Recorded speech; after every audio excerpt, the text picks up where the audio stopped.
प्रेमपुर गांव एक काफी छोटा गांव था। वहां पेड़ पौधे बहुत ही कम मात्रा में थे, इसीलिए वहां पर गर्मी काफी ज्यादा लगती थी। दिन के समय शंकर खेत से घर आता है। अरे रज्जो, भूख लग रही है, खाना दे दो। पसीने से हम 2 बार नहा लिए और आप कह रहे हैं कि खाना दे दूं। कहाँ से खाना बनाए इतनी गर्मी में? आप खुद बना लीजिए और थोड़ा हमें भी दे देना। हाँ। अरे रज्जो, ये क्या कह रही हो तुम? मैं अभी तो खेत में हल चला कर आया हूँ और अब तुम कह रही हो कि घर पर भी खाना बनाऊं। अरे थोड़ा तो मेरा भी ख्याल करो। अच्छा जी, तो आप नहीं सोच रहे हमारे बारे में? हम इतनी गर्मी में खाना कैसे बनाएंगे? अच्छा चलो ना, आपकी और ना हमारी।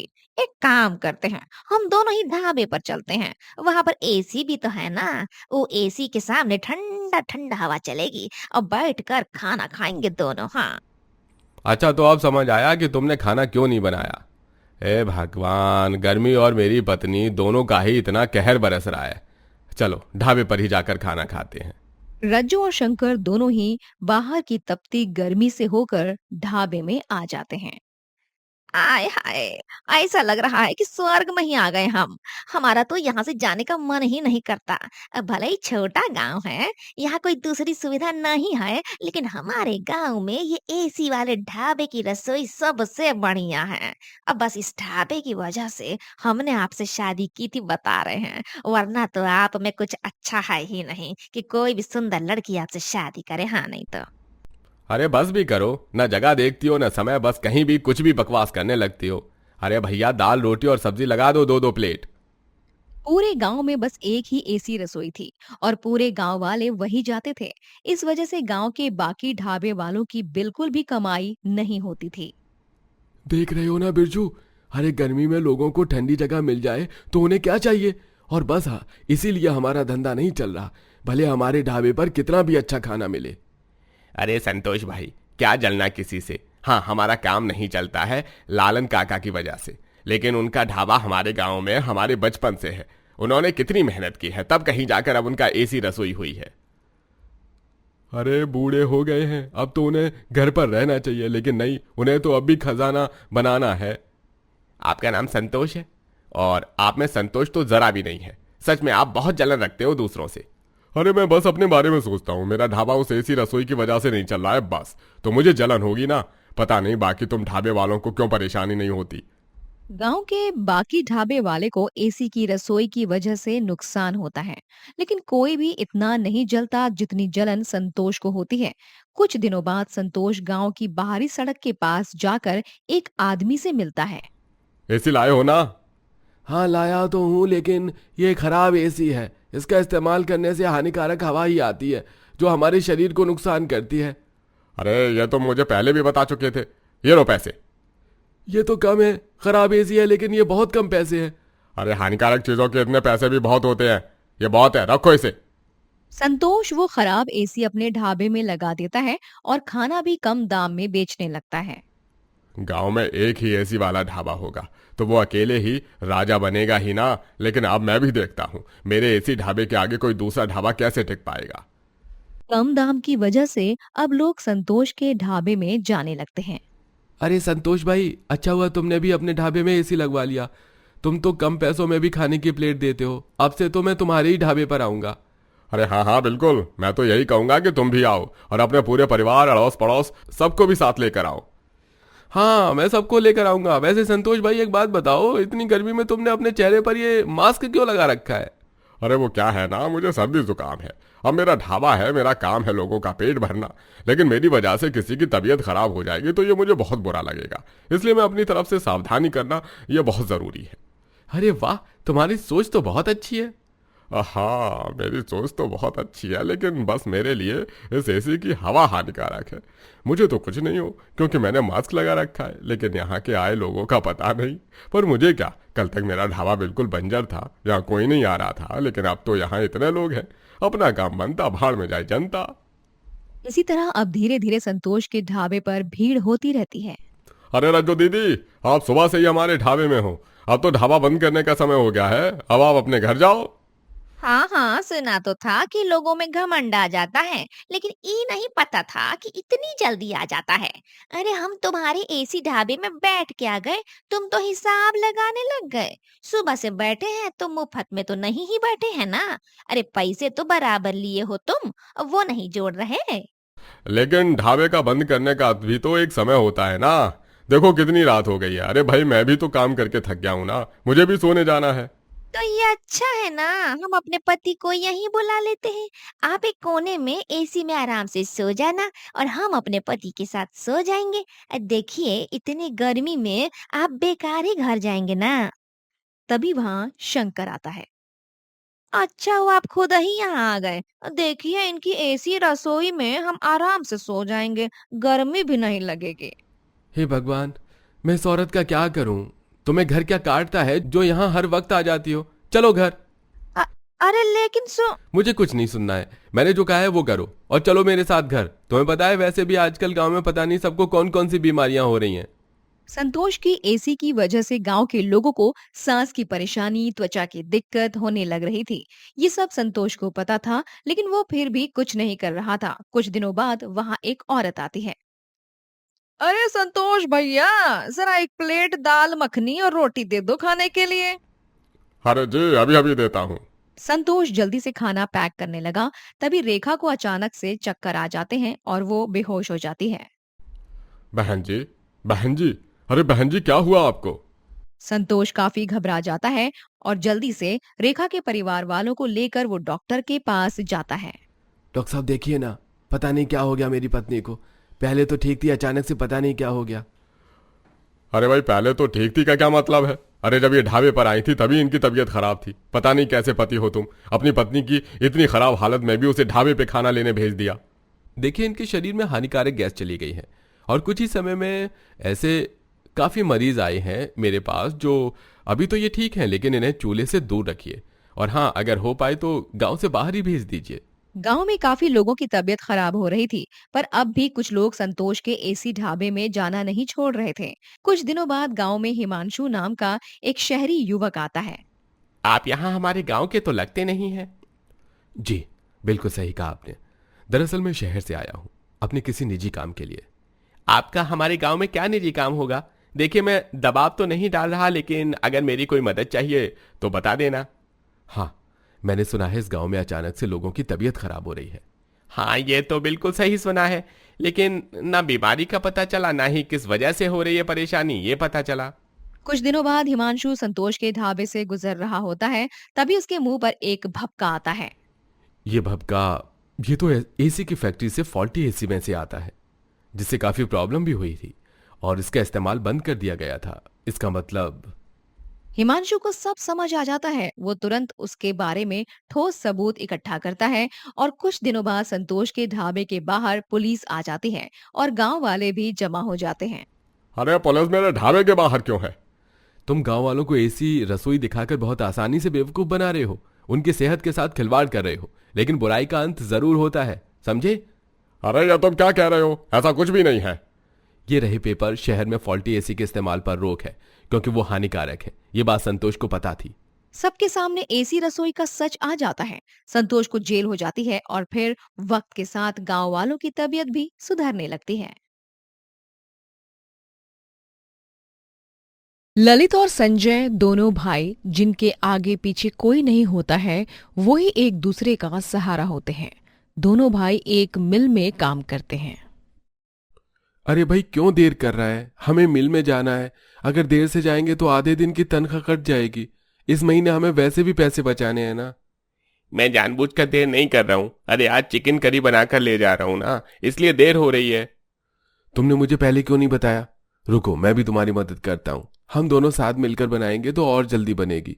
वैसे भी हर दूसरे तीसरे दिन तो मिल में कोई ना कोई चिकन करी लाने को बोल ही देता है।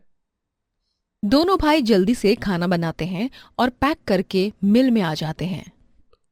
अरे मैं कब से तुम दोनों का इंतजार कर रहा हूँ, आज इतनी देर कैसे हो गई। तुम्हारी वजह से ही देर हुई है। ये जो तुमने फरमाइश कर दी थी ना चिकन करी लेकर आना, अब तुमने बोला था तो लानी पड़ती, इसलिए बनाने में समय लग गया। भाई कुछ भी कह लो, लेकिन तुम दोनों भाइयों के हाथ में जो जादू है ना वो कहीं नहीं मिलता। इतने दिनों से मन हो रहा था कि चिकन करी खाऊं, लेकिन अब अपनी पत्नी के मायके गया था, वहां तुम दोनों की हाथ की चिकन करी कहाँ मिलती। इसलिए जैसे ही अपने गांव आया तुरंत अपनी फरमाइश बता दी। है कोई बात नहीं मोहन भाई, आप सब लोग ही तो हमारा परिवार हो, आपके लिए तो हम इतना कर ही सकते हैं। लेकिन अब हम अपने काम पर लग जाएंगे, क्योंकि ऐसे बात करते हुए मालिक ने देख लिया तो काम से ही निकाल देंगे। सब अपने अपने काम में लग जाते हैं। ऐसे ही काम में दिन निकल रहे थे। कुछ दिनों बाद अचानक से मिल में आग लग जाती है। अरे आग लग गई, भागो, अरे भागो सब लोग। सब लोग मिलकर आग बुझाने की कोशिश करते हैं, लेकिन आग इतनी फैल चुकी थी कि उस आग की लपेट में कई लोग आकर अपनी जान गंवा देते हैं। मुझे बहुत अफसोस है, इस मिल में आग लगने की वजह से कितने लोगों ने अपनी जान गंवा दी। मैं उन सब के परिवार की जितनी मदद कर सकता हूं जरूर करूंगा, और जो लोग बच गए हैं मुझे उनके लिए बेहद खुशी है। पर अब ये मिल कभी वापस नहीं शुरू हो सकती। मालिक, हमारा क्या होगा? अरे हम तो इसी मिल में काम करते हैं, हम कहाँ जाएंगे? हाँ मालिक, मिल को दोबारा खड़े होने में समय लगेगा और हम आपका साथ भी देंगे, लेकिन आप ऐसे मत कहिए। मुझे पता है कि तुम लोग भी दुखी हो, पर जो नुकसान हुआ है मैं उसकी भरपाई नहीं कर पाऊंगा, इसलिए आप सब लोग कहीं दूसरी जगह काम देख लीजिए। बचे हुए लोग अब बेरोजगार हो जाते हैं। ललित और संजय अब यहाँ वहाँ काम की तलाश में लग जाते हैं। आज तो मैं दूसरे गांव में भी काम की तलाश के लिए गया था, लेकिन कहीं भी काम ही नहीं मिल रहा है। एक झटके ने ही हमारी पूरी दुनिया हिला दी। मुझे तो समझ ही नहीं आ रहा कि अब आगे क्या होगा। शहर चलें क्या? हम काम की तलाश में, क्या पता शहर में कोई तो काम मिल जाएगा। दोनों बात कर रहे होते हैं, तभी उनके घर गांव का सरपंच महेंद्र आता है। अरे सरपंच जी, आप यहाँ हमारे घर?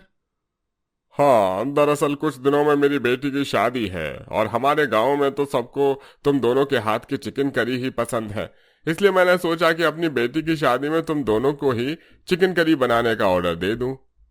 क्या? चिकन करी बनाने का ऑर्डर? अरे हाँ भाई, और ये रहा तुम दोनों का एडवांस। देखो, मेरी बेटी की शादी है, चिकन करी बहुत स्वाद होनी चाहिए, कोई कमी नहीं होनी चाहिए। अच्छा ठीक है, मैं चलता हूँ, मुझे बहुत काम भी है। सरपंच वहां से चला जाता है। दोनों भाई काफी खुश हो जाते हैं। अरे चलो, कुछ दिन के लिए तो हमारे पास काम है। अगर सब सही रहा और कुछ दिनों में कहीं काम भी मिल गया, तब तो हमें शहर जाने की भी जरूरत नहीं होगी। हाँ, तुम सही कह रहे हो। पैसे तो दे ही दिए हैं सरपंच जी ने, सामान ले आते हैं चिकन करी का। दोनों भाई अब पूरी तैयारी में लग जाते हैं और सरपंच की बेटी की शादी में दोनों भाई चिकन करी बनाते हैं। अरे चिकन करी कितनी स्वाद थी, और नहीं बची क्या? अरे भाई, मैंने तो तुम दोनों को ऑर्डर देकर ही गलती कर दी। क्या हुआ सरपंच जी, हमसे कोई गलती हो गई क्या? हमें माफ कर दीजिए। अरे माफी क्यों मांग रहे हो तुम दोनों? भाई, तुम दोनों की चिकन करी लोगों को इतनी पसंद आ रही है कि लोग मुझे बधाई कम और तुम्हारी बनाई चिकन करी की ज्यादा तारीफ कर रहे हैं। अरे आपने तो हमें डरा ही दिया। मैं तो कहती हूँ कि तुम दोनों भाई मिलकर अपना ढाबा ही खोल लो भाई। इतना बढ़िया चिकन करी बनाई है, खाकर तो आहा मजा ही आ गया। हाँ बहन जी, आप बिल्कुल सही कह रही हो। और ये रहे तुम्हारे पैसे। तुम दोनों का काम बहुत अच्छा था, सब बाराती खुश होकर गए हैं इसलिए ज्यादा पैसे दे रहा हूँ। अरे भाई साहब, इन्हें कहिए ना कि ये ढाबा खोल लें। अब वापस ऐसी चिकन करी खाने को कहाँ मिलेगी? ढाबा खोल लेंगे तो हमारे लिए भी अच्छा ही होगा ना। देखो, तुम दोनों अगर मेरी इज्जत करते हो तो ये सुझाव मान लो, कोई जरूरत लगेगी तो मैं हूं ना तुम्हारे साथ। आपका बहुत सुझाव हमें अच्छा लगा, हम अपना ढाबा अब जरूर खोलेंगे। दोनों भाई मिलकर अब अपना ढाबा खोलते हैं। चिकन करी इतनी अच्छी होती है कि लोग खुद ही उनके ढाबे पर आने लगते हैं। लोग हमारे ढाबे पर आ रहे हैं, हमारा काम भी अच्छा चल रहा है, धीरे धीरे सब ठीक हो जाएगा। हाँ, हमने कुछ पैसे भी जमा कर लिए हैं। दोनों भाई काफी खुश होते हैं, लेकिन रात के समय काफी बारिश होने लगती है और बारिश कब बाढ़ में बदल जाती है किसी को पता नहीं चलता। दोनों भाई जैसे तैसे एक पहाड़ी इलाके में आते हैं। कल तक सब ठीक था, लेकिन बाढ़ की वजह से हमारा गांव, घर सब बह गया। हम हिम्मत नहीं हारेंगे, अब हम यहाँ अपना ठेला लगाएंगे। हाँ, हमने जो पैसे जमा किए थे वो तो अब भी है हमारे पास। दोनों भाई अब उस पहाड़ी इलाके में अपना ठेला लगाते हैं और वहां भी खूब चलने लगता है। एक सुबह दोनों अपने ठेले के पास आते हैं तो ठेले की हालत देखकर परेशान हो जाते हैं। हमारा ठेला कैसे टूट गया? यहाँ कुछ हुआ था क्या? अरे कल बारिश आई थी ना, शायद तेज बारिश की वजह से ही हमारा ठेला टूट गया होगा। भगवान भी हमारा बार बार इम्तिहान ले रहे हैं। कोई बात नहीं, हम फिर से अपना ठेला तैयार करेंगे। दोनों भाई फिर हिम्मत करते हैं और अपना ठेला लगाते हैं। बस भगवान, अब हमारा साथ दे देना और हमारी परीक्षा मत लेना। चिंता मत करो, सब ठीक होगा। सामने ढाबे वाला उनका ठेला देखकर जलने लगता है। अरे भाई, इन्होंने फिर से अपना ठेला लगा लिया। अरे क्यों ये मुझे बुरा इंसान बनने पर मजबूर कर रहे हैं? जब से ये दोनों भाई यहाँ आए हैं और इन दोनों ने चिकन करी का ठेला लगाना शुरू किया है, तब से मेरा ढाबा तो बिल्कुल ही रुक गया है। यहाँ तो अब कोई आता ही नहीं है। कोई बात नहीं, जब इन दोनों भाई का ठेला ही नहीं होगा यहाँ, तो लोग मेरे ढाबे पर ही आएंगे ना। लोग मेरे बनाए चिकन टिक्का ही खाएंगे। सुबह सुबह दोनों भाई चिकन करी बेचने के लिए अपने ठेले पर जाते हैं। ये बारिश क्यों बार बार हमारा ठेला तोड़ रही है? अभी 2 दिन पहले हमने अपना ठेला वापस तैयार किया था और दोबारा से टूट गया। आखिर हमारे साथ ये हो क्या रहा है? ललित, ये किसी की साजिश है। कल रात कोई बारिश नहीं हुई और पहले भी जब हमारा ठेला टूटा तो किसी और के ठेले को नुकसान नहीं हुआ। हाँ, तुम सही कह रहे हो। जरूर ये किसी की साजिश है। हमें पता लगाना होगा। अब हम फिर अपना ठेला बनाएंगे। दोनों अपना ठेला वापस तैयार करते हैं और रात में अपने ठेले के पास ही छुपकर खड़े थे। तभी बिरजू नाम का आदमी आता है और ढाबा तोड़ने लगता है। इनकी वजह से मेरा काम नहीं चल रहा है। कब तक नया ढाबा बनाते रहेंगे ये? बिरजू को दोनों भाई देख लेते हैं और तुरंत जाकर उसे पकड़ते हैं। हमें सही लगता था कि हमारा ढाबा कोई तोड़ ही रहा है, वरना बारिश में बार बार बस हमारा ही ढाबा थोड़े टूट सकता है। लेकिन बात तो ये है कि तुम्हें हमसे परेशानी क्या है? क्यों बार बार हमारा ढाबा तोड़ रहे हो? हमने तुम्हारा क्या बिगाड़ा है? अरे मुझे नहीं पता था ये तुम्हारा है। मुझे लगा ये तो मेरा ढाबा है, माफ करना। लगता है तुम ऐसे नहीं मानोगे। कोई बात नहीं, तुम नहीं मान रहे हो तो मैं अभी पुलिस को बुलाता हूँ। अरे पुलिस नहीं नहीं नहीं, पुलिस को मत बुलाओ। तो फिर सच बताओ, क्यों हमारा ढाबा तोड़ रहे थे? मुझे जलन होने लगी थी क्योंकि तुम दोनों का ढाबा काफी अच्छा चलता था और उस जलन में ही आकर मैं बार बार तुम्हारा ढाबा तोड़ता रहा। मुझको माफ कर दो। मुझे पुलिस के हवाले मत करो। मेरा भी परिवार है, मेरे बच्चे हैं, उनका क्या होगा? मुझे पता है मुझसे गलती हुई है, पर मैं आगे कभी किसी के साथ ऐसा नहीं करूंगा। अच्छा, अब तुम माफी मांग रहे हो और तुमने हमारा इतना जो नुकसान किया है उसका क्या? मैं उसकी भरपाई भी कर दूंगा, बस मुझे पुलिस के हवाले मत करना। मैं तुम दोनों के पैर पड़ता हूं। ठीक है, जब तुम अपनी गलती मान रहे हो और अपनी गलती का एहसास भी हो गया है तो हम माफ कर रहे हैं, पर अपनी जलन की वजह से कभी दूसरों को नुकसान मत करना। अरे तुम दोनों बहुत बढ़िया हो। अब मैं ऐसा सच में किसी के साथ नहीं करूंगा। बिरजू अपनी गलती मानता है। दोनों भाई उसे माफ भी कर देते हैं, जिसके बाद अब दोनों भाई अपने ढाबे को दोबारा खोलते हैं। पर अब उनका ढाबा कोई नहीं तोड़ता और ढाबा काफी अच्छा चलता भी है। अनुपमा अपने पति माधव, जेठ राकेश और जेठानी रोहिणी के साथ रहती है। राकेश और रोहिणी को 2 बेटे होते हैं। वहीं अनुपमा और माधव को 2 बेटियां होती हैं। एक दिन अचानक से माधव की एक प्लेन क्रैश में मौत हो जाती है, जिसके बाद अनुपमा विधवा हो जाती है और रोहिणी उसके सारे पैसे और जेवर छीनकर उसे और उसकी दोनों बेटियों को घर से बाहर निकाल देती है। ये आप क्या कर रही है रोहिणी भाभी? मैं कहाँ जाऊंगी चिंकी और रिंकी को लेकर? बाहर कितनी कड़ाके की ठंड हो रही है, थोड़ा तो रहम कीजिए हम पर। अरे चुप हो जा और निकल यहाँ से, समझी तू? अब तेरा इस घर से कोई वास्ता नहीं रहा। अब मेरा छोटा भाई मर चुका है तो तुम्हारा यहाँ कोई नहीं रहा। निकल जाओ अपनी इन मनहूस बेटियों को लेकर यहाँ से। रोहिणी और राकेश माधव की सारी जायदाद अपने नाम कर लेते हैं और बेचारी अनुपमा खून जमाने वाली ठंड में यहाँ से वहां दर दर भटकने लगती है। माँ, माँ, हमें ठंड लग रही है। हाँ माँ, हमें बहुत ठंड लग रही है और साथ ही भूख भी लग रही है। चिंकी और रिम्पी का ठंड में बुरा हाल हो जाता है और वो दोनों बेचारी बहुत रोने लगती हैं। तभी अनुपमा को एक घर दिखाई देता है, जिसके गेट पर वॉचमैन अलाव जलाकर हाथ सेंक रहा होता है। वो उस वॉचमैन के पास जाती हैं। वॉचमैन भाई, क्या मैं और मेरी बेटियां कुछ देर के लिए इस अलाव के पास बैठ सकती है? अरे पागल वागल हो गई हो क्या तुम? निकल जाओ यहाँ से। तुम जैसे भिखारियों की यहाँ पर कोई जगह नहीं है। वो वॉचमैन अनुपमा को वहां से भगा देता है। कुछ दूर चलने पर अनुपमा को एक ढाबा दिखाई देता है, जिसका मालिक उस ढाबे को बंद कर रहा होता है। वो उसके पास जाकर हाथ जोड़ते हुए कहती है, अब भाई साहब, ढाबा बंद मत कीजिए, अब बंद मत कीजिए। अरे क्या है इतनी रात को, भूत भूत देख लिया क्या तुमने जो इतना बौखला रही हो? अब भाई साहब, अब वो मेरी दोनों बेटियां भूखी हैं, उन्हें एक एक रोटी दे दीजिए ना। अब खाना बचा होगा तो। आपके हाथ में ये थाली है, आप इस खाने को फेंकने वाले हो ना? नहीं, ये खाना फेंकने वाला खाना नहीं है। ये मैं अपने घर ले जा रहा हूं और मैं तुम जैसे बेवकूफ लोगों की जरा भी मदद नहीं करूंगा। इसलिए चली जाओ यहां से और आइंदा से इस तरह आकर मुझे डराना मत। ढाबे वाला इतना कहकर गाड़ी पर बैठकर चला जाता है। जैसे जैसे रात लंबी होती है, ठंड बढ़ती ही जाती है।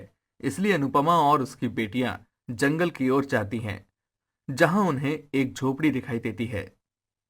झोपड़ी, झोपड़ी में ठंड कम लगेगी। हाँ, चिंकी, रिम्पी, आज की रात हम इस झोपड़ी में बिताएंगे। चलो बच्चों। अनुपमा और उसकी बेटियां दोनों उस रात उस झोपड़ी में सोती हैं। सुबह होने पर अनुपमा पास के पेड़ों पर चढ़कर कुछ फल तोड़ती है और उन्हें लेकर अपनी बेटियों को दे देती है।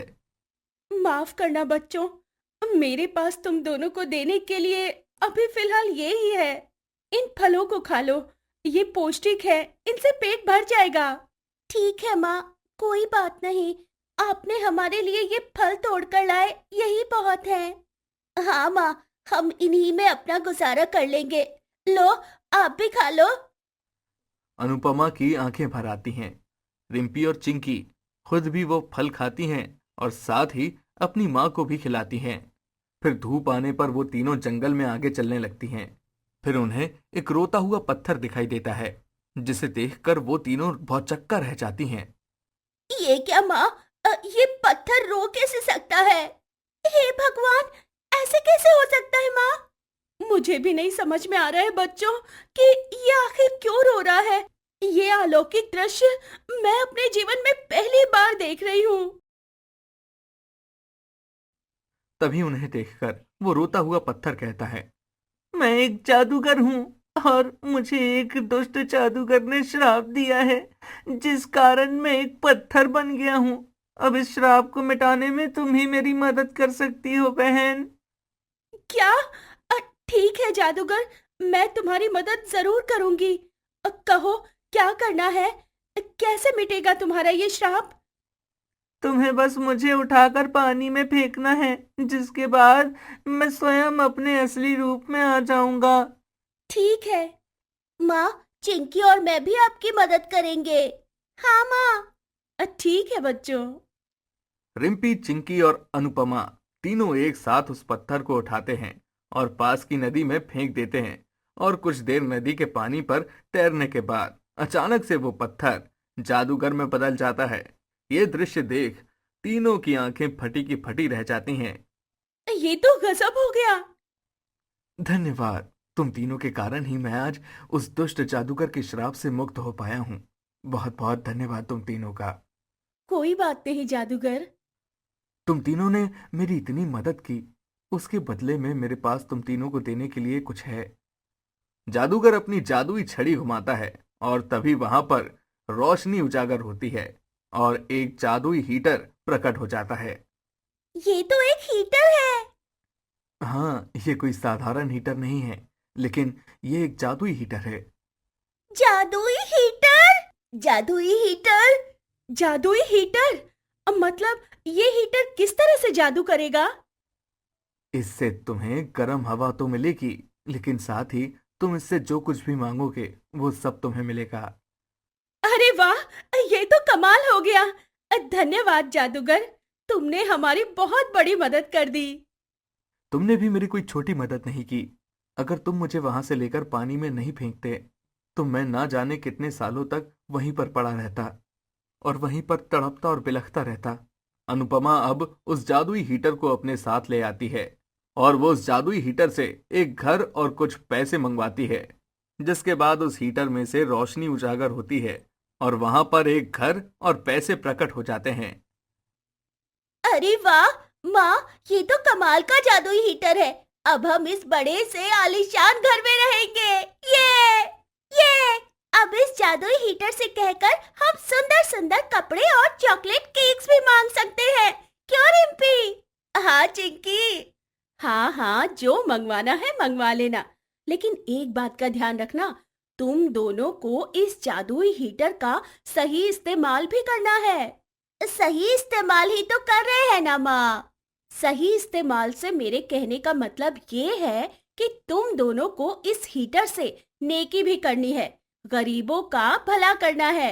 हाँ माँ, हम इस जादुई हीटर की सहायता से गरीबों की खूब मदद करेंगे और उन्हें खाना, कपड़े और घर भी देंगे। वो गांव में आने से पहले जो चौक है, वहाँ बहुत सारे भिखारी बैठे होते हैं। हम इस जादू हीटर के जरिए उनकी मदद करेंगे। हाँ मेरी होशियार बेटियों, बिल्कुल सही कहा तुम दोनों ने। ऐसे ही जीवन में हमेशा दूसरों का ख्याल रखती रहना, चाहे हमें उससे कोई फायदा हो या ना हो। हमें हमेशा जरूरतमंद लोगों की मदद करनी चाहिए। हाँ माँ, हाँ माँ, हम आपकी बातें हमेशा याद रखेंगे। अनुपमा का जीवन अब बदल चुका था और वो अब ऐशो आराम में रहने लगती है। लेकिन एक दिन गांव का एक चोर अनुपमा के घर में रखा जादुई हीटर देख लेता है और वो उसे चुराने का तय करता है।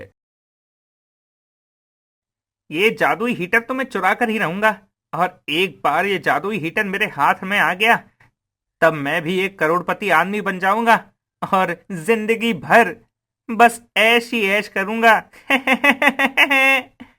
चोर उस जादुई हीटर को चुपके से चुरा कर ले जाता है और जब वो उस जादुई हीटर से कुछ मांगता है, ओए जादुई हीटर, चल जल्दी से मुझे ढेर सारा सोना दे दे और मुझ पर पैसों की बारिश कर दे। तभी उस जादुई हीटर में से जहरीले सांप प्रकट होते हैं और वो उस लालची और क्रूर चोर को डसने लगते हैं और चोर जैसे तैसे अपनी जान बचाते हुए वहां से भाग जाता है और उसे उसके बुरे कर्मों की सजा मिल जाती है। जिसके बाद वो जादुई हीटर फिर से अपनी मालकिन अनुपमा के पास चला जाता है और अनुपमा उस जादुई हीटर के सहारे एक खुशहाल जीवन व्यतीत करने लगती है। सुमन अपने परिवार के साथ एक छोटे से घर में रहती है। एक सुबह सुमन की सास नीलम अपने लिए पानी गर्म करने जाती है। अरे गैस खत्म हो गई। हे भगवान, सबको काम पर भी जाना है, बिना गैस के खाना कैसे बनेगा। नीलम परेशान हो ही रही होती है कि तभी वहां सुमन सबके लिए नाश्ता लेकर आती है। ये लीजिए, सबके लिए गर्मा गर्म नाश्ता तैयार है, और माँ जी ये रहा आपका गर्म पानी, पी लीजिए और फिर सबके साथ आप भी नाश्ता कर लीजिए। लेकिन बहू, ये नाश्ता कैसे बनाया और गर्म पानी कहाँ से किया? हमारी गैस तो खत्म हो गई है, बिना गैस के खाना तो बन ही नहीं पाएगा। तू बाहर किसी पड़ोस के घर में गई थी क्या? लेकिन बहू, ये करने की क्या जरूरत थी तुझे? अरे तुझे पता है ना, तेरे ससुर जी भूखे रह लेंगे लेकिन किसी की मदद नहीं लेते हैं। अरे माँ जी, आप इतना परेशान क्यों हो रही हैं? मेरे होते हुए किसी की मदद लेने की भी क्या जरूरत है?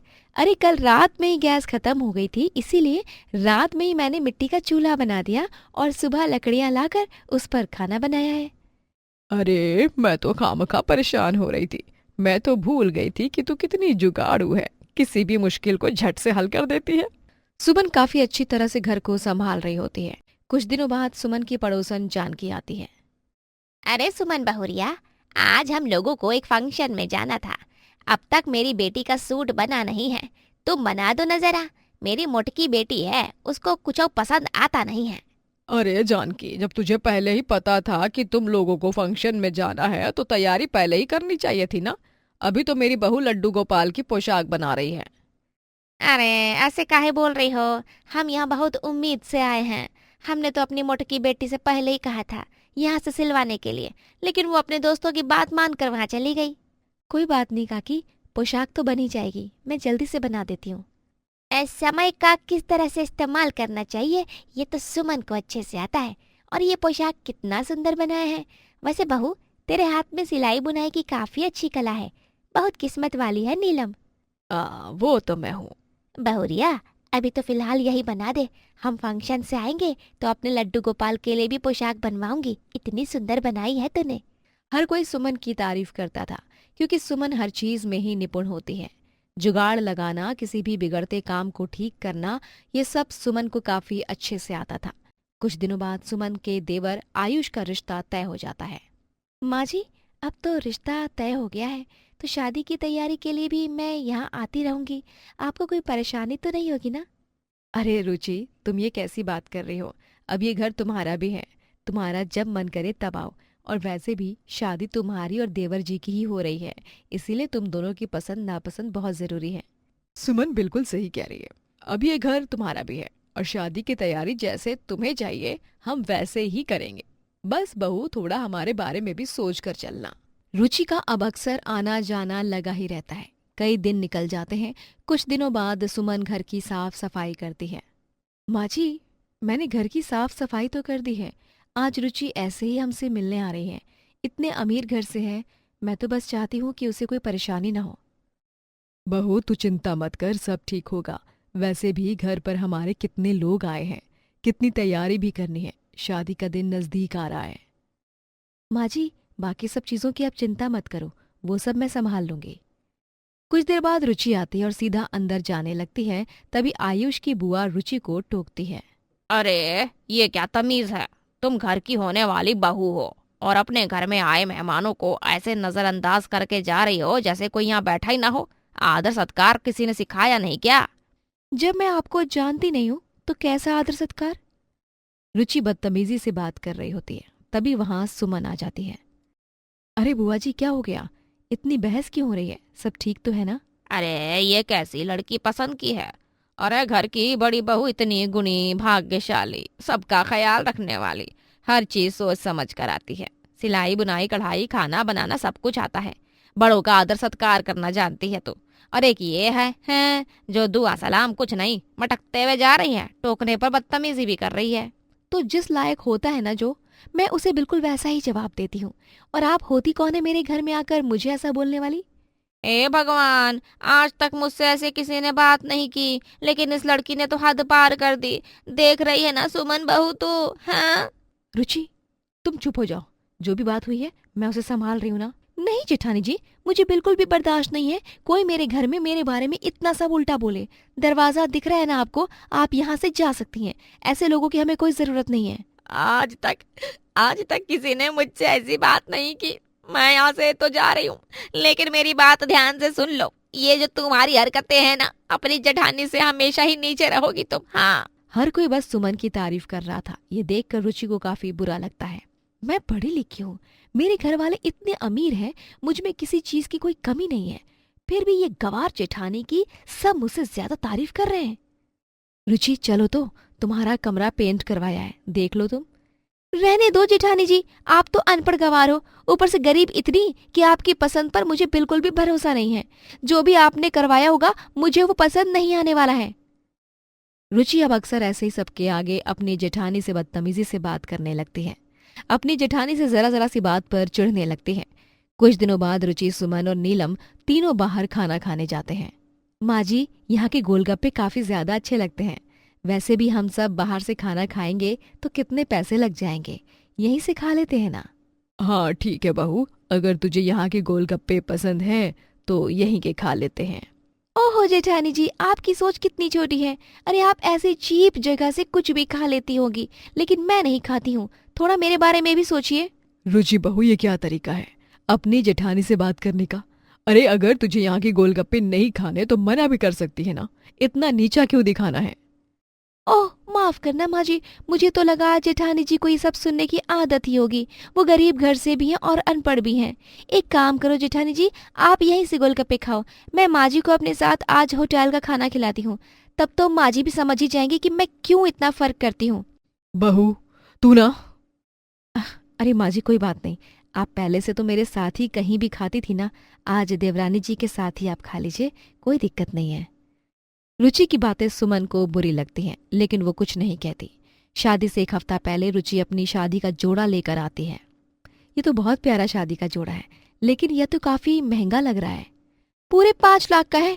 वैसे मेरे लिए तो ये छोटी सी रकम है, जेठानी जी, आप मेरे लहंगे को हाथ क्यों लगा रही हो? खराब करना चाहती हो क्या? माफ करना देवरानी जी, गलती हो गई। दिन निकल जाते हैं और अब शादी का दिन आ जाता है। सब लोग शादी के हॉल में आ जाते हैं। रुचि का मेकअप हो रहा होता है, तभी रुचि की माँ सुमन नीलम और आयुष के पास जाती है। बहुत बड़ी परेशानी हो गई है। रुचि का लहंगा फट गया है और उसमें पता नहीं कैसा दाग लग गया है। अभी तो उसे पता नहीं है, लेकिन उसे बहुत बुरा लगेगा। कोई बात नहीं आंटी जी, आप चिंता मत कीजिए, मैं कुछ करती हूँ। लास्ट टाइम पर सुमन बहुत मेहनत से जल्दी करके रुचि का ठीक पहले की तरह ही लहंगा बनाती है। रुचि वो लहंगा पहनकर शादी के हॉल में आती है। सब फोटो खिंचवाने लगते हैं। अरे अरे जेठानी जी, आप कहाँ आ रही हो? अरे सबकी फोटो हो रही है ना हमारे साथ। हाँ, लेकिन ये चांद पर दाग है। भिखारी जैसी बनकर आ गई हैं। मैं नहीं चाहती ये मेरे आसपास भी रहें। अब बस बहुत हो गया। मैं अपनी भाभी की इतनी बेइज्जती और बर्दाश्त नहीं कर सकता। तुम्हें कितनी चिढ़ है ये हम सब ने देखा है, लेकिन मुझे लगा तुम समझ जाओगी। अरे तुम्हारा डिजाइनर लहंगा तो खराब हो गया था, वो तो बस भाभी ने जल्दी से इतनी मेहनत से तुम्हारा जोड़ा बनाया है, और तुम हो कि अब भी उनकी बुराई कर रही हो। माँ, ये सब क्या है? सब सही है। अगर आज तेरी जेठानी तेरे लिए जोड़ा नहीं बनाती तो तू कमरे में बैठकर रो रही होती। जेठानी जी, मुझे माफ कर दो। मैं कितनी बड़ी पागल हूँ, हमेशा आपको नीचा दिखाया। इस शादी के जोड़े से मैं एक नई शुरुआत करना चाहती हूँ। हाँ, लेकिन वो तो सब होगी।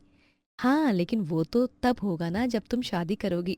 चलो, मुहूर्त निकल रहा है। रुचि को अपनी गलती का एहसास होता है और फिर वो कभी भी अपनी जेठानी को नीचा नहीं दिखाती। हेतल एक काफी सुंदर लड़की थी। शुभम को हेतल काफी ज्यादा पसंद होती है। हीतल, मुझे लगता है कि अब हमें शादी कर लेनी चाहिए। मैं बिहारी हूँ, मेरे घर वाले मुझ पर अब शादी का दबाव डाल रहे हैं। इससे पहले बात आगे बढ़ जाए, हम शादी कर लेते हैं। शुभम, मेरे घर वालों को हमारी शादी से कोई दिक्कत नहीं है, वो तैयार हैं। लेकिन एक बार तुम्हें भी अपने घर वालों से ना बात कर लेनी चाहिए। मुझे पता है तुम दोनों परिवार के आशीर्वाद से ही शादी करना चाहती हो, पर अब मैं भी क्या कर सकता हूँ। मेरे परिवार वालों को तुम नहीं जानती हो। मेरे परिवार वाले, मेरा गांव बहुत छोटा है। हमारा देश बहुत आगे बढ़ गया है, लेकिन अब भी उनकी सोच वही है। उन्हें प्यार मोहब्बत समझ में नहीं आता है। अगर उनसे बात की तो वो कभी नहीं मानेंगे और जबरदस्ती मेरी शादी कहीं और करवा देंगे। ठीक है शुभम, तुम्हें जैसा ठीक लग रहा है ना, वैसा ही करते हैं। हेतल और शुभम मंदिर और कोर्ट में शादी कर लेते हैं। शादी के बाद शुभम हेतल को अपने गांव लेकर जाता है, लेकिन अपने घर पहुंचने से पहले ही शुभम का परिवार, गांव वाले सब उसे घेर लेते हैं। शुभम, ये सब कौन है? हम तुम्हारे घर क्यों नहीं जा रहे हैं? ये सब क्या है शुभम? तू एक जवान लड़की के साथ हमारे गांव में क्यों आया है? ये लड़की कौन है? साधना दीदी, ये हेतल है, मेरी पत्नी। हम दोनों एक दूसरे से बहुत प्यार करते हैं। आप लोग कभी हमारी शादी के लिए मानते नहीं, इसलिए हमने मंदिर और कोर्ट में शादी कर ली। हे भगवान, अब यही दिन देखना बचा था क्या? चल, कोई बात नहीं, तूने शादी कर ली, कोई दिक्कत नहीं है। लेकिन ये हमारी जात बिरादरी की तो है ना? ये लड़की भी बिहारी है ना? बोल लड़की। माफ करना, मैं बिहार ही हूँ अब, लेकिन मैं शादी से पहले गुजरातन हूँ। क्या? शुभम, तूने गुजराती लड़की से शादी कर ली? हमारे बारे में तूने सोचा नहीं क्या? अरे, हमने तेरी शादी के लिए कितने सपने सजाए थे और तू इस लड़की को उठा लाया। अरे, गांव भर में हमारी नाक कटवा दी। अरे बताओ कैसी लड़की है ये। इसलिए हम तो अपनी जात बिरादरी में ही शादी करना चाहते हैं, ताकि कम से कम हमें पता तो हो कि उनका परिवार कैसा है। लेकिन यहाँ तो देखकर लग रहा है पूरी नस्ल ही खराब है। अरे शुभम, तूने अपने परिवार ही नहीं बल्कि हमारे गांव को भी शर्म से झुका दिया। मुझे पता है मेरे भाई की कोई गलती नहीं है। इस लड़की ने ही मेरे भाई को बहलाया होगा अपनी बातों में। लेकिन शुभम, अब तू चिंता मत कर। तू अब अपने गांव में है, अपने परिवार के साथ कुछ भी करके अब हम तेरा इस मनहूस लड़की से पीछा छुड़ा ही देंगे। आप लोग ये सब क्या बोल रहे हैं? अरे हम दोनों एक दूसरे से प्यार करते हैं, और हेतल भी आप लोगों की तरह ही इंसान है। थोड़ी तो इंसानियत रखिए। किसी के लिए भी कुछ भी बोल रहे हो। मुझे पता है कि आप सबको मेरे इस फैसले से बुरा लगा है, लेकिन अब हेतल मेरी पत्नी है, इसलिए आपको भी इसको इज्जत देनी पड़ेगी। अरे, अगर तू बिहारी लड़की से शादी करता ना अपनी पसंद से भी, तो मैं उसे अपनी पलकों पर बैठा कर रखती। लेकिन यहाँ तो सवाल ही नहीं पैदा होता। गांव वाले परिवार वाले सब हेतल को अपनाने से मना कर देते हैं, लेकिन हेतल भी कोशिश करती है। कुछ दिन निकल जाते हैं। हेतल अपनी सास को खाना परोसती है। तुझे कितनी बार समझाया है कि तू मुझसे थोड़ा दूर ही रहा कर, और तूने मुझे खाना क्यों परोसा? माँ, खाने से कैसी दुश्मनी? तूने दूसरी भाषा, जात और यहाँ तक कि अलग ही जगह की लड़की से शादी की है। अब इससे हमें कोई लेना देना नहीं है। अपनी पत्नी को बोल दे कि हमसे दूर ही रहे। माँ, आप तो समझो ना। माँ जी, तुम्हारा गुस्सा बिल्कुल सही है। हे लड़की, मुझसे मेरी भाषा में बात किया कर। माँ जी माफ करना, लेकिन मैं आपके बेटे से बहुत प्यार करती हूँ। प्यार का क्या बचा डालूं? अरे इतनी मुश्किल से पढ़ाया लिखाया मैंने अपने बेटे को। हम लोग कितने गरीब हैं हम ही जानते हैं। सोचा था अपनी बिरादरी में शादी होगी तो लड़की अपने साथ काफी कुछ लाएगी, लेकिन ये गुजराती लड़की तो बस कलेश ही लाई है। हेतल की लाख कोशिश के बाद भी कोई उसे अपनाने को तैयार नहीं होता। घर के हालात भी काफी खराब हो रहे थे। शुभम, मुझे माफ कर दो। ये सब मेरी वजह से हो रहा है ना? नहीं हेतल, इसमें तुम्हारी कोई गलती नहीं है। माँ ने अब मुझे शहर जाकर कमाने से भी मना कर दिया। समझ नहीं आ रहा घर के लिए क्या करूं अब। मैं सोच रही हूँ कि मैं अपना ढाबा खोल लूं, जलेबी फाफड़ा का। यहाँ के लोगों ने कभी खाया नहीं है, तो वो लोग ना उत्सुक होकर खाएंगे, और कुछ ना सही तो हमेशा ही कुछ करना बेहतर होता है। ठीक है हेतल, तुम्हें जैसा सही लगे। तुम्हें जिस भी चीज़ की ज़रूरत होगी ना, मुझे बता देना। हेतल अब अपना एक छोटा सा ढाबा खोल लेती है, जलेबी फाफड़ा का। लोगों के लिए कुछ अलग था ये जलेबी फाफड़ा, इसलिए लोग भी आना शुरू कर देते हैं।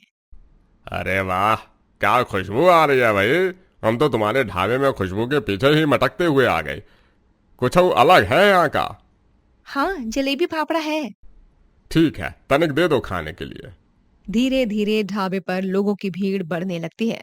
लोगों को जलेबी फाफड़ा काफी पसंद आने लगा था। हेतल बेन, जलेबी फाफड़ा पैक कर दो। अरे वाह काकी, તમે તો ગુજરાતી ભાષા આવે છે।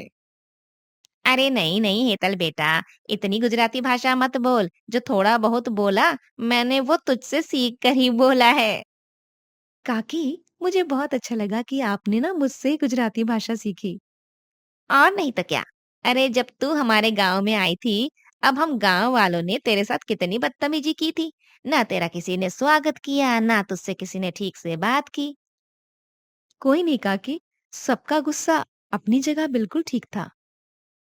हाँ, सबका गुस्सा अपनी जगह ठीक था, लेकिन अब जब तू अपनी जगह से इतनी कोशिश कर रही थी, कोई माफी मांगने तो नहीं आया ना? बेटा, मैं पूरे गांव वालों की तरफ से माफी मांग रही हूँ। हमसे गलती हो गई। अरे काकी, आप क्यों माफी मांग रही हैं? आप मुझसे उम्र में बड़ी हैं। आप बस आशीर्वाद दीजिए। चलिए मैं आपके लिए ना गर्मा गर्म जलेबी फाफड़ा लगाती हूँ। हेतल सबसे बहुत प्यार से बात करती है। यहाँ तक कि कोई बिना पैसे आता या भूखा आता ढाबे में, तो भी हेतल किसी को भूखे नहीं जाने देती है। माँ, हेतल भाभी कितनी अच्छी है। हमने उन्हें कितना गलत समझा था। ये बस नाटक है हमें मनाने के। पहले मेरे बेटे को जलेबी फाफड़ा खिलाकर फंसाया था, और अब हम सबका दिल जीतने की कोशिश कर रही है। उसकी ये सब चालाकियां मैं अच्छे से समझती हूँ। माँ, मुझे लग रहा है कि हम गलत हैं। अरे कोई कितनी देर नाटक कर सकता है? जब से भाभी ने ढाबा खोला है, आज तक 1 रुपया उन्होंने अपने ऊपर खर्च नहीं किया। हमारे घर के हालात कितने बदल दिए हैं उन्होंने। बेटा, तूने दुनिया देखी नहीं है अभी। लोग बस सबसे पहले अपने बारे में ही सोचते हैं, और ये हेतल भी उसी दुनिया में से है। ये सब उसका बस दिखावा है। शोभा अब भी अपनी बहू की अच्छाई देख नहीं पा रही थी। कुछ दिनों बाद हेतल के ढाबे पर एक बूढ़ी औरत आती है। बेटा, मेरे पास पैसे नहीं हैं और मैं भूखी बहुत हूँ। मैंने काफी लोगों से तुम्हारे ढाबे के बारे में फाफड़ा की बहुत तारीफ सुनी है। तुम मुझे भी खिला सकती हो क्या? अरे हाँ ना काकी, पूछ क्यों रही हैं? अपनी बेटी का ढाबा समझिए। रुकिए, मैं अभी आती हूँ।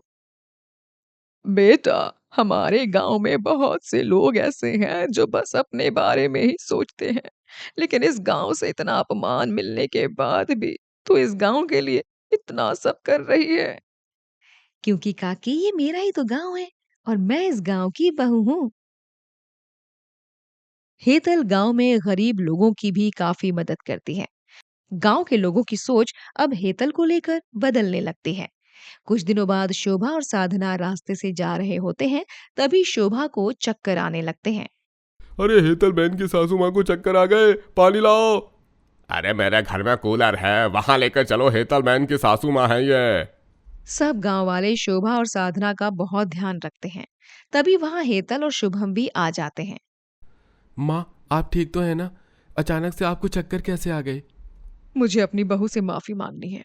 हम सब गांव वालों ने हेतल को कितना भला बुरा कहा, कितना गलत समझा। मुझे माफ कर दे। इंसान का दिल अगर साफ हो ना तो जात बिरादरी, गुजराती बिहारी कुछ मायने नहीं रखता। अरे हेतल बेटा, हम सब गांव वालों को माफ कर दो, तुमने हम सब के लिए कितना कुछ किया है। हमें भेदभाव नहीं करना चाहिए था। तुमसे अच्छी बहू तो मुझे कभी मिल ही नहीं सकती। और आज समझ आया है प्यार करना गलत नहीं होता है। तुम दोनों की प्यार की ताकत ही थी जो आज सबके दिलों की कड़वाहट मिटा पाई। तुम बहुत ही साफ दिल की इंसान हो हेतल बहू। माँ जी, मुझे किसी से कोई शिकायत नहीं है और आज सब ठीक हो गया है। तो गांव वालों के लिए जलेबी फाफड़ा हो जाए। इसी के साथ अंत में सब ठीक हो जाता है और हेतल भी खूब तरक्की करती है।